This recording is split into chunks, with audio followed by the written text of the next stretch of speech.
We've been at this new house for a year and a half, and I haven't put in a raised bed or an in-ground garden for my tomatoes. Last year I grew them in large pots and they did pretty well, but come mid-July I was watering each pot twice a day and it was a pain. So eventually I just let them go. This year I decided to try in-ground irrigation using plastic juice jugs. I've seen other people use milk jugs, but we don't drink that much milk and have plenty of juice jugs. The juice jugs are heavier plastic than the milk jugs, so I had to use a drill to make the holes and made fewer holes than the other examples I've seen online. I drilled 3 or 4 holes on one wide side of each jug, 2 or 3 holes on each short side, a couple of holes on the bottom, and 1 hole on the top shoulder. The top hole is to let air out so that you don't form a vacuum as the water is released. I put the other holes lower on the jug so that the water is released deep into the pot. I tested the flow to make sure the water didn't run too quickly, and I was happy with this flow.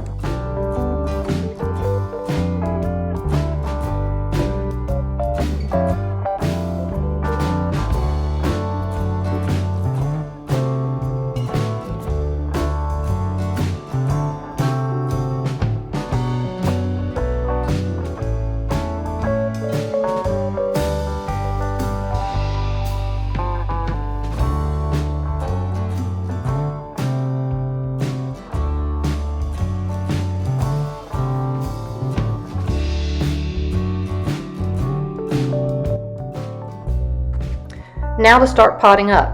I've been experimenting with adding coconut coir to my potting mix to lighten it and to help with water retention. This brick expands to 2 cubic feet when you add 4.5 quarts of water to it.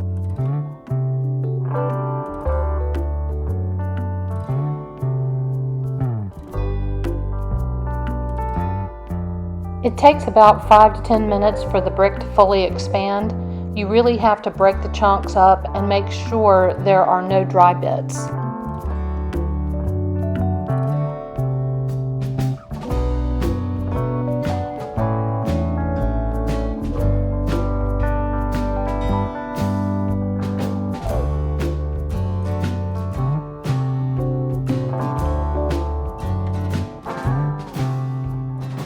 Next, I thoroughly mixed the coconut coir and potting mix along with some tomato food.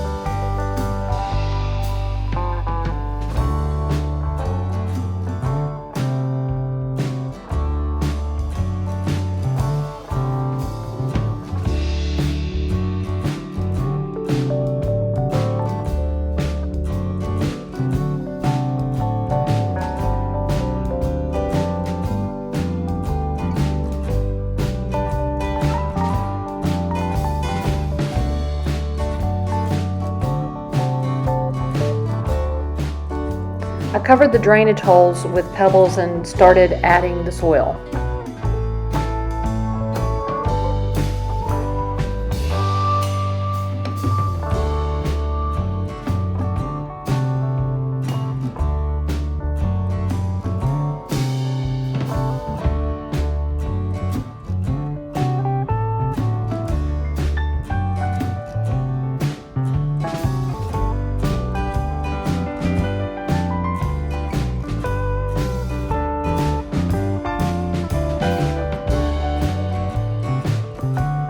When the soil seemed to be at the right level to add the jugs, I patted it firmly and tested the depth with the jug. What I want is for most of the jug to be below the soil with just some of the shoulders and top above the soil line so I can add water. I made sure I put the wide side with the holes facing the center of the pot. Then I added the rest of the soil, occasionally checking to make sure that the jugs were staying vertical and the soil was firm around them.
cut the bottom 2 leaves off my tomato seedling and buried the plant up to the point where I cut off the leaves.